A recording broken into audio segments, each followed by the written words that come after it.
Travel is more than just ticking off countries. It's about the people, the culture, the food, the moments. I'm Pippa Hudson, and on Wonder the World, I invite you to join me every week as we explore destinations both near and far, with the help of fellow adventurers who share their unique travel stories. Listen to my podcast wherever you get them. You're with Clement Manyathela. 702. And we start the conversation now with the Hawks head, Lieutenant-General Godfrey Lebeya. He's the outgoing national head of the Hawks, and he's joining us in studio. He has given a briefing before about the kind of work that's been done. I mean, he's been there for a number of years now, and I just want us to maybe just take stock of what's happened during his tenure, what he thinks has worked, where he thinks there are improvements that are needed, some kind of progress report, so to speak. But I want to give you an opportunity as well to join this conversation. So if you've got some questions, you've got some inputs, maybe there are observations that you've made, you can give us a call on 011-883-0702 to join this chat. The WhatsApp line is 072-702-1702. Lieutenant General, thank you so much for coming to studio. Good morning. Good morning, sir, and good morning to your listeners. I appreciate you coming through before you leave the Hawks. When is your last day? My last day will be on the 31st of May this year. And I mean, this is like literally now in a couple of days. Yes, and I will be setting my alarm at 12 o'clock midnight so that by Sunday I don't pretend to be still a police official. Yeah. Because if I'm not reminded, I might continue. Yeah. It might be problematic. So it is midday on Saturday that my term of office will come to an end. And are you going to rest? Are you still thinking about what you want to do next? No, I don't want to rest. I'll just be trying to see what else should I be doing. I'm not about to be resting. You still have it in you to continue working. Got energy. My legs are still carrying me strongly. Yeah. And I have indicated in the past that I'm a South African. South African. I am in South Africa. Mm-hmm. And I'm a tool available to the government if they need to utilize in any other activity. And otherwise, I'm still an advocate of the High Court of South Africa. My gown is still available in case I also need to go back to You can just dust court. it off. Yes. And go back to court. I'm also looking at the possibility that some of the universities might like to utilize the practical skills that we shall have gained over years. And I'll be prepared to part those skills with others. And I think that having in the past assisted in marking the scripts of the students, either from lower level up to doctorate, I think that I can be of assistance in that field. And all the best with whatever you will choose to do after your term expires. I want us to start off just by looking at, because you've been there for, is it about 7 years at the Hawks? Yes, it 7 is years. 7 years. Because South Africans sometimes look at crime, whether it's, your normal crime that the SAPS normally deals with, or it's the priority crime, and sometimes they think, we're losing the battle against crime. What has been your experience, and do you think that the Hawks, during your term, has been able to dismantle criminal syndicates? Do you think you've succeeded in that? And if not, what have been the hindrances? I believe that we have succeeded. If you look at the successes that we deposit on a daily basis, be it arrest or convictions, be it the seizure of the proceeds of criminal activities, no, there is a product that we put on the table. I'm not concerned about that. In fact, I can say that since I took office, we have arrested more than 19,266. These are serious organized criminal group, individuals, inclusive of organized criminals. And we have secured convictions of more than 5,114. This is over a 7-year period. Over a 7-year period. As of yesterday, you should have seen that just here in Johannesburg, 2 individuals were sentenced to share 6 life imprisonment sentences for killing police officials and a member of the public. So for each murder that they committed, they got life sentence. And over this period that I have been in the office, 92 individuals have been sentenced to more than 140 life imprisonment sentences. So obviously you can see that there is a lot of work that is being done. As we speak, there are more than 14,000 accused persons that are currently appearing in the various courts in the Republic. There are serious cases that they are facing. You know of organized criminal groups that we have secured before the courts. If you look at Western Cape, even those who have killed police official, one of the members that was investigating these matters, those gangs are appearing in court. You look in KwaZulu-Natal, those who have been looting in the municipality. Just yesterday, we have also arrested 3 individuals that have been looting the municipality in the Free State. As we speak, there are more than 600 cases that we are handling, dealing with the looting of municipalities alone.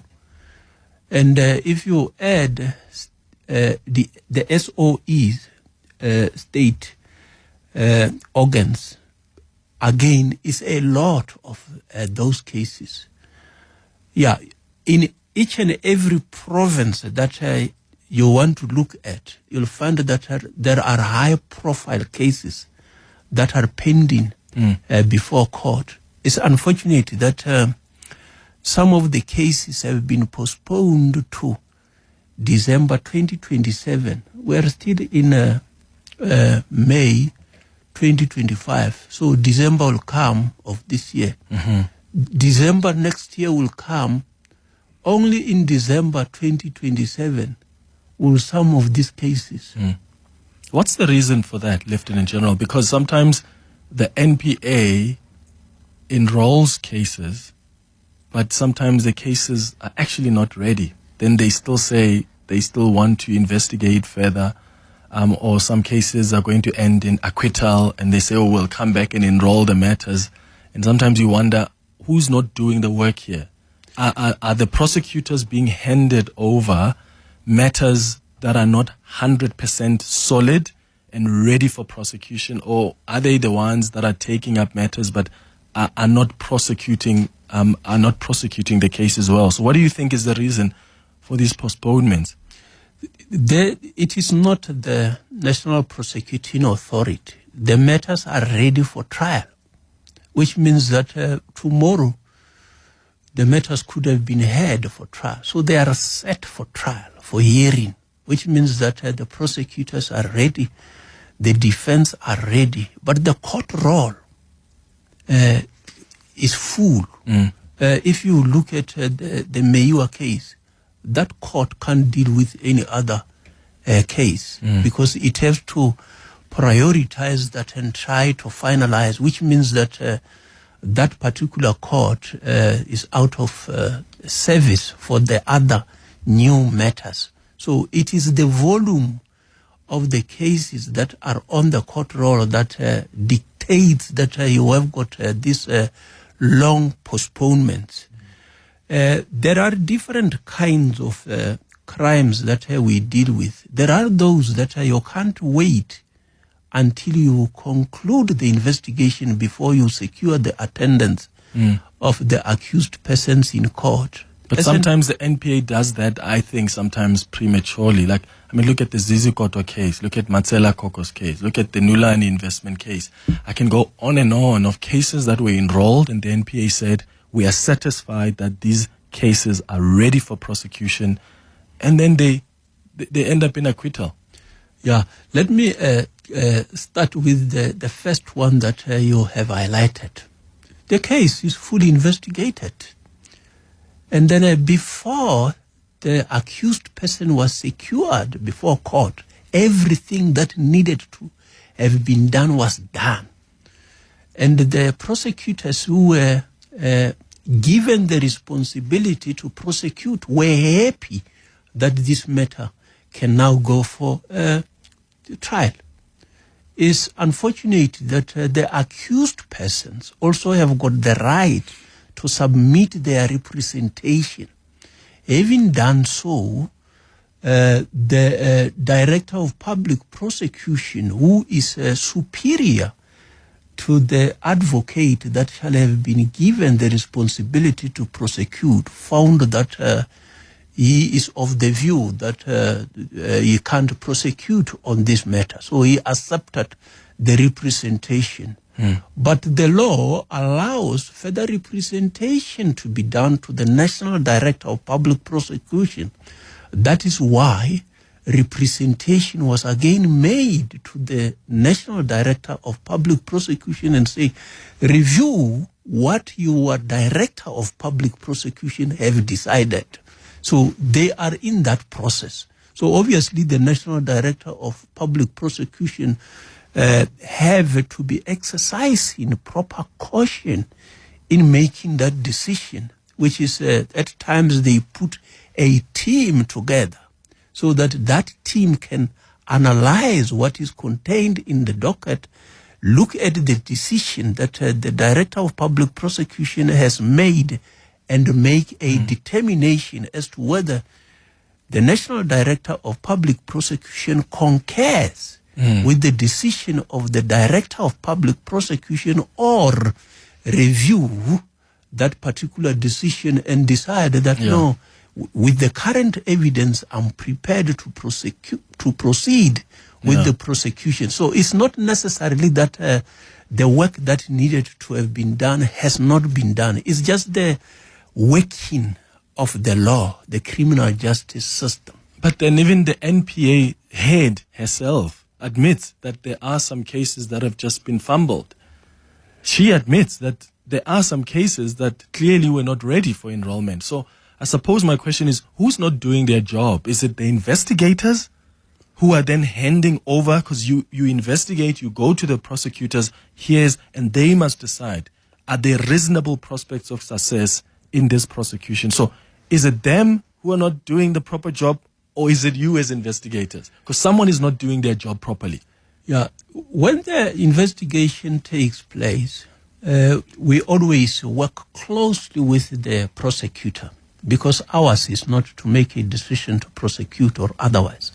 It's to gather evidence that we believe will support the case. It's either to prove the innocence of an individual, or evidence that is intended to prove that the accused person is guilty of an offense. And this evidence is presented before the National Prosecuting Authority.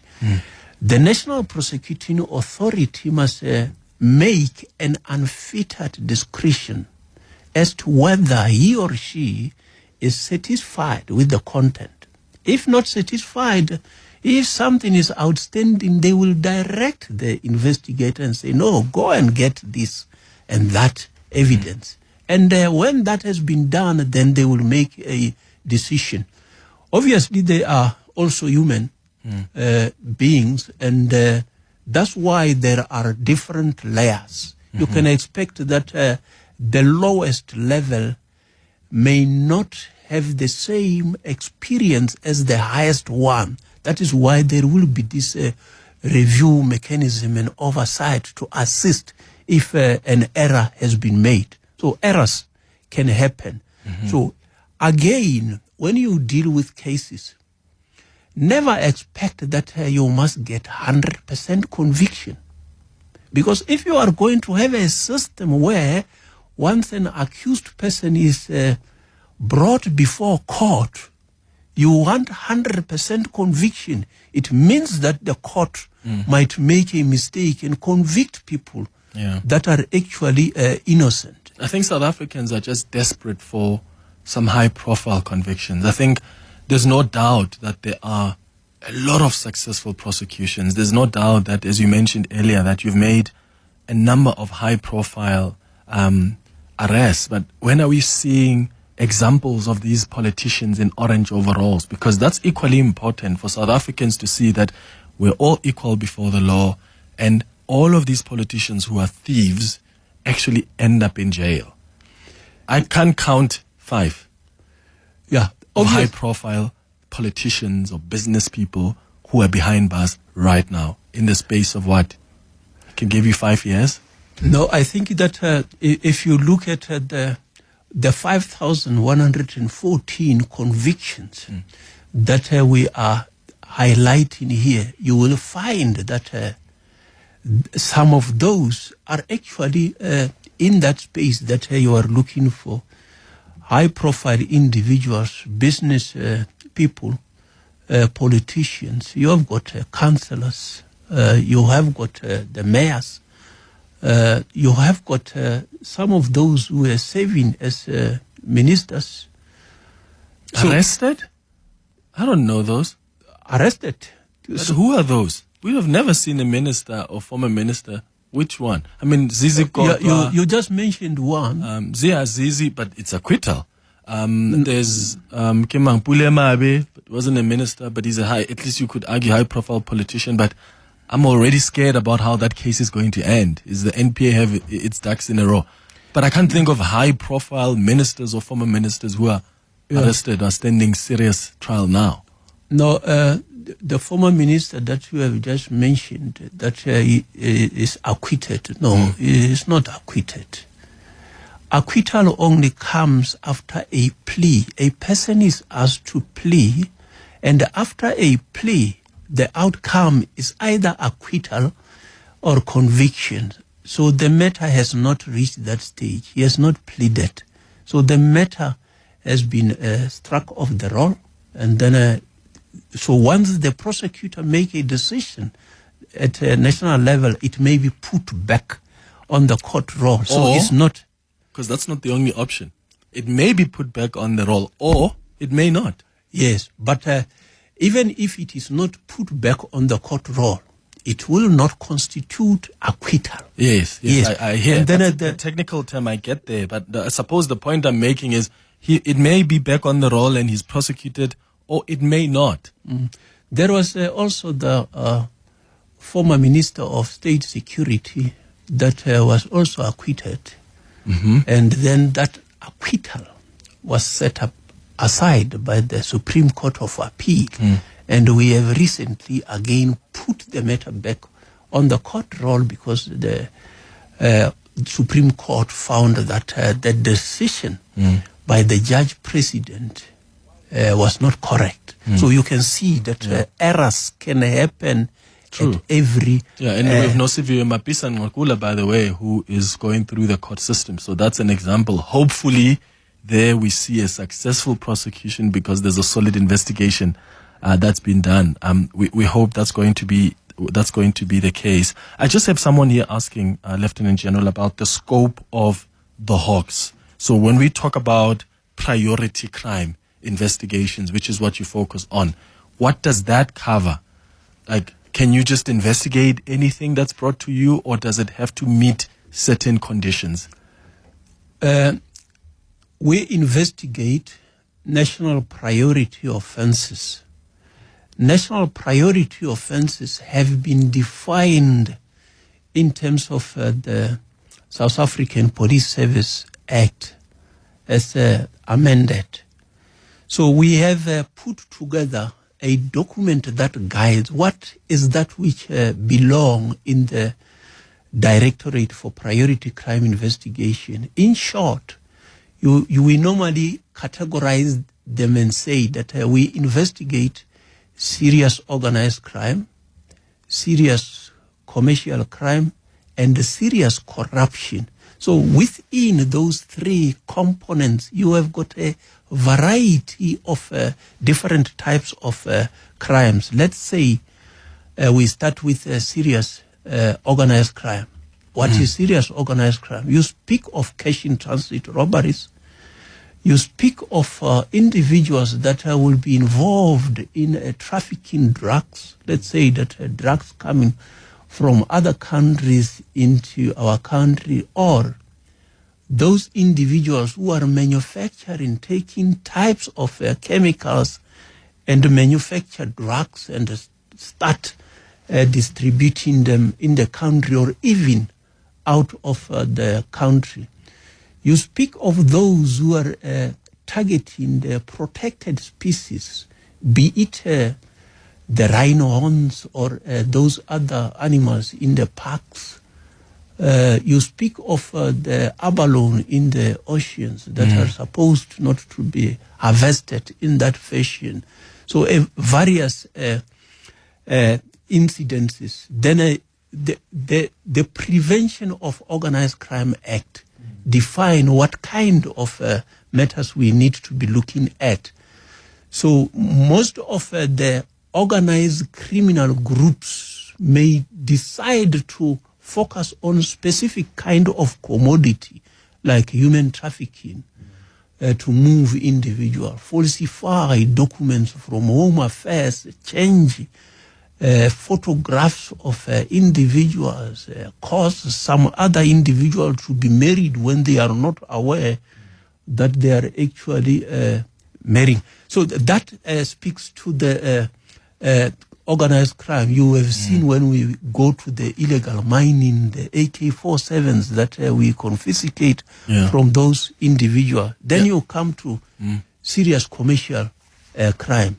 That is where complicated cases are involved. If you talk of individuals who are involved in municipalities and go and see the tenders that they process, and then the scams, the Ponzi scams, individuals that we have got to go and extradite from other countries, targeting the ESCOMs, the PRASA, and other companies, individuals working in companies, stealing from those. So the majority of complicated cases belong in the serious commercial space. Just quickly before we head to the news, you mentioned illegal mining. There's a kingpin who was in the Stilfontein illegal mining. What's his name again? Tiger, that's his name. He was assisted by the police to escape.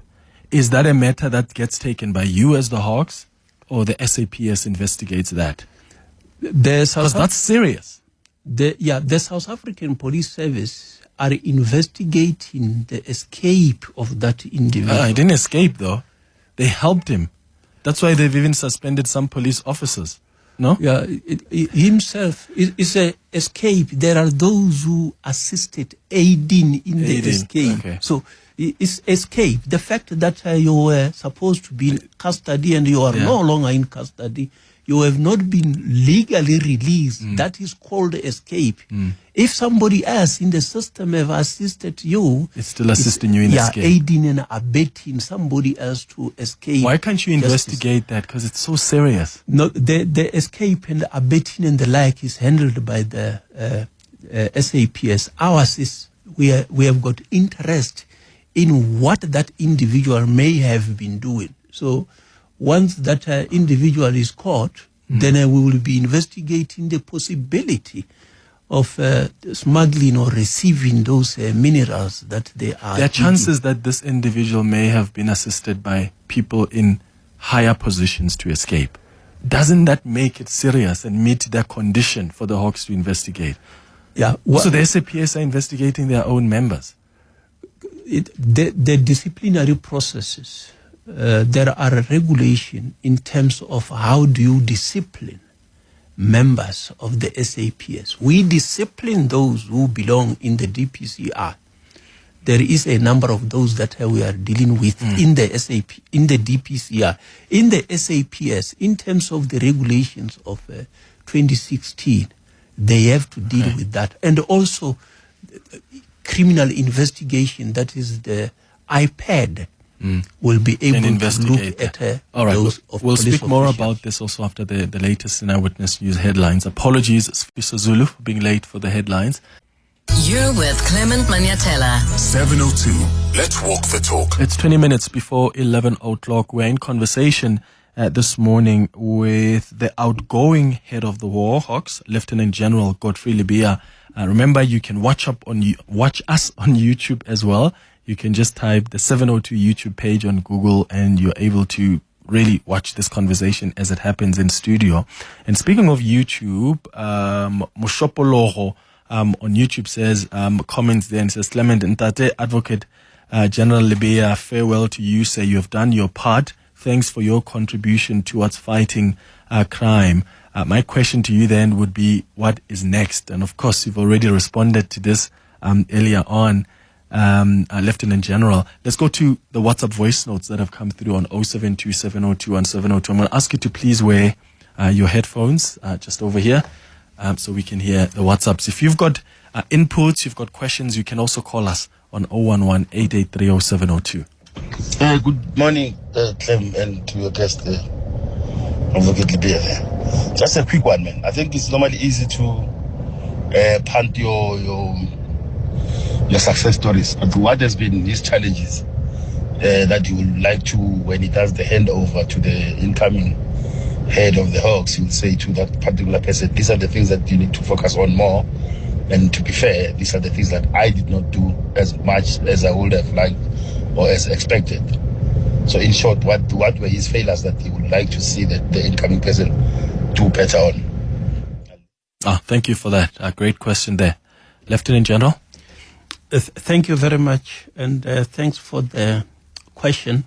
Maybe let me start by answering the question that you have raised previously regarding the tiger. One question that one needs to be asking is, the kingpins, do they go underneath and go and dig? Or they wait outside to receive the commodity that is being dug there? So we should be keeping that in mind, that there will be higher kingpins that are sitting outside, who do not go and dirty their hands, but who receive whatever is coming. It looks like there are different levels of kingpins, because Tiger is a kingpin underground. Yes. The people we've interviewed on the show who were underground with him said he doesn't do any work. So his job is to send people around. But you're right. Yes. There are kingpins that he reports to, and those kingpins report to other probably kingpins. Yeah, precisely. That is why you shall see from time to time the number of individuals that we are arresting outside with those commodities that are very clean and they don't go underneath. The question that is being asked regarding the areas that one may not have succeeded, which one will be bringing forward to my successor, I have already compiled a list of the things that we believe to have achieved and those that we have not achieved. I will be detailing that on Saturday, the 31st, which we have already invited the media to participate in that process. But in short, some of the things that I will be advising my successor is that capacitate the DPCI. The DPCI is currently operating at 51% capacity. So if we were operating at 100%, it means that the product that you see on the table shall have doubled. That is the first area. But how much of that is in your control as the head of the Hawks, or in the control of the person who's coming to take over from you? Because if there are budget cuts, you're not being given money to appoint people at capacitate, there's not much you can do. Yes, those are the things that we never give up. Is that we must continuously engage the authority and say that if only we can get these additional resources, then we will be able to double the work that we are doing. But you spoke about the proceeds of criminal activities, Lieutenant General. Why can't we use that? What does the law say around what gets recovered from the proceeds of crime? Or can't we use that to then capacitate the Hawks? Yeah, we are doing that. I can also indicate that we have recently received more than 100 million rands to utilize in fighting crime. And we have purchased resources, equipment that we are currently working on them so that even when we go to cash in transit robbers, we can go closer to them and they will not be able to hurt us like they have done in Limpopo, where one of our own have lost a limb. So that money is being utilized to fight crime, but it's not being utilized as compensation, because compensation you need a long term. The proceeds of crime, if you get 100 million rands today, you don't expect that you are going to get it next year and the like, because you don't know.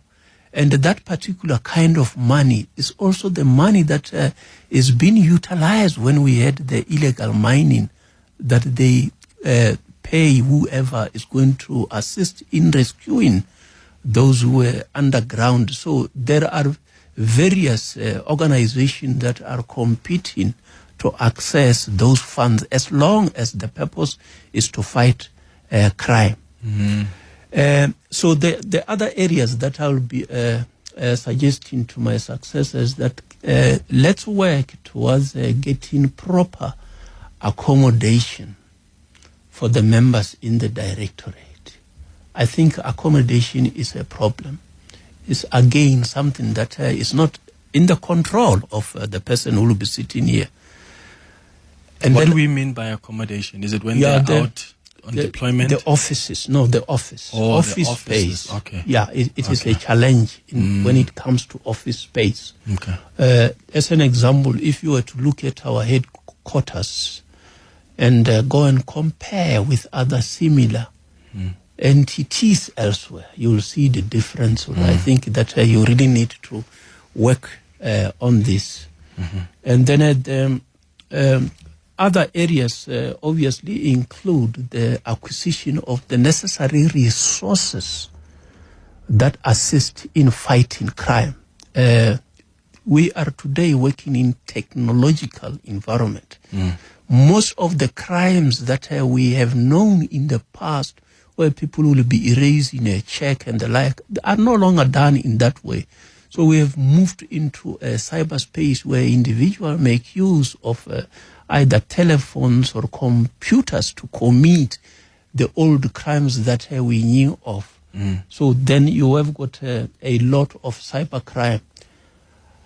I shall also say, go and look at the provisions of the South African Police Service Act that have not yet been implemented. I have listed 15 of those provisions that need to be implemented. So my successor shall have to work on those. I tried, but because it is not in the responsibility of the national head alone, you have got to be working with other organizations and other levels of authority.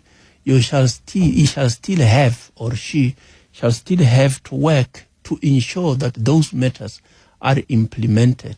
Some of them are sitting in Parliament, which if they are going to be reading the provisions as well as the legacy reports that are being left by a previous administration, you'll find that some of the things that needed to have been implemented are sitting there, which have not yet been implemented. So it's a variety of things that I will be highlighting to my successor that look at this in addition to what the successor will be bringing in. It's going up to 11 minutes before 11 o'clock. Daniel, Tabo, I see your calls. I'll start with you after the break.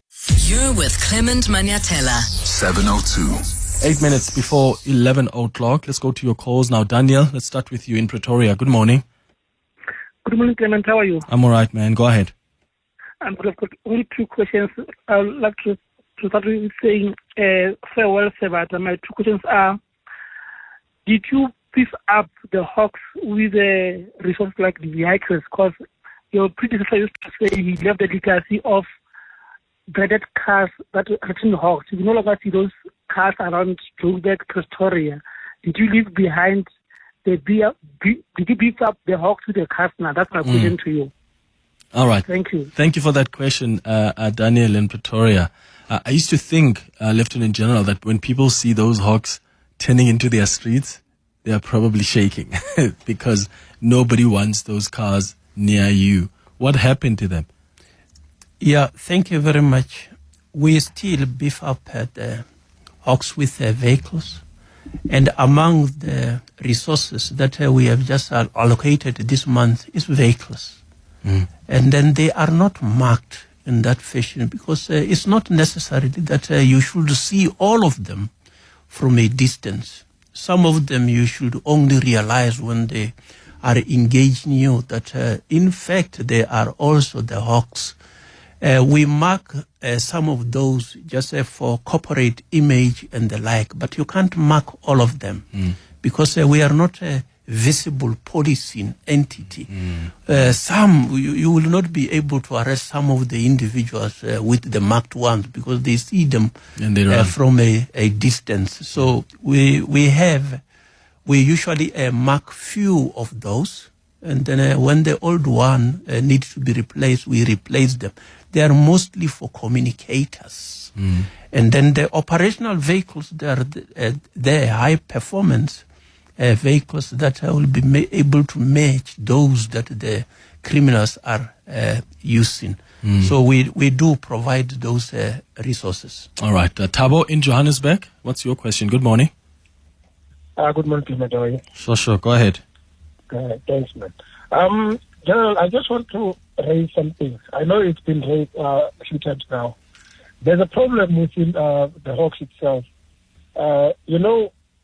Now when we get the information regarding people that we believe they are connected, the Hawks itself makes it difficult for us to make arrests on those people because especially your anti-corruption, they protect those people. And I believe generally you are aware of that. I just want to know, what are you going to do about that? Because it has become a problem now to a point that no police officer wants to arrest. If we get information about someone we believe is connected, we just leave it. We let it pass. Because nobody wants the Hawks behind his back. So what is General going to do about that? Thank you, Tabo, for calling us, especially as someone who is a police officer speaking from experience. Lieutenant General? The members of the Hawks conduct their work without fear, favor, or prejudice. If the caller can just bring to the attention of the senior officer so that we know which ones are those that protect the criminals, we will be able to deal with that. We have arrested senior officers. Major generals are currently sitting 10 years in prison. We have got brigadiers who are currently appearing in court.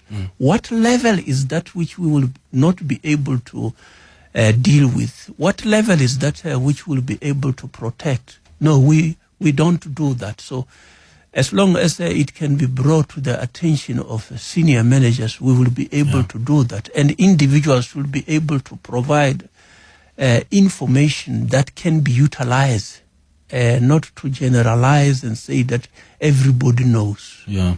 Just lastly, the president must now seek your replacement. What kind of person do you think is needed from the job, from what you've experienced and what you think still needs to be done?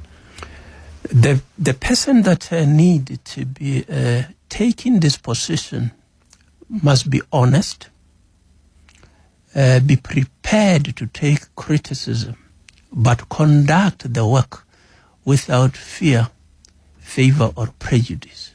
And if the individual continue to stick to the oath of office which that individual must take before he or she execute the job, I think that all will be well. So we do not want somebody else who will succumb to pressure, which from time to time will obviously be happening. And somebody will also be able to understand what the law is saying. It is good that we also have got a judge available, that if there is any possible interference, you walk straight to the judge. Yes, so that I think is the kind of person who must be prepared to defend the members when they are doing the right job. Have you been facing pressure? I have and not. How have you dealt with that? Yeah, from my side, since I came in, maybe because I have been talking beforehand that if anyone try to do that, I will go to the judge. Because maybe many people knows that I have read the law. They know that I know where the judge is sitting. And nobody attempted to do that. Okay. And from the experience, I have been dealing with corruption from the time that I was a constable. So it is known that I am not going to bend the rules. We just have to be fair and be honest. Lieutenant-General Godfrey Lebeya, thank you so much for making time for us, and thank you for your service over the last 7 years, and we wish you all the best with whatever you will decide to do next. Thank you very much. It's 2 minutes before 11.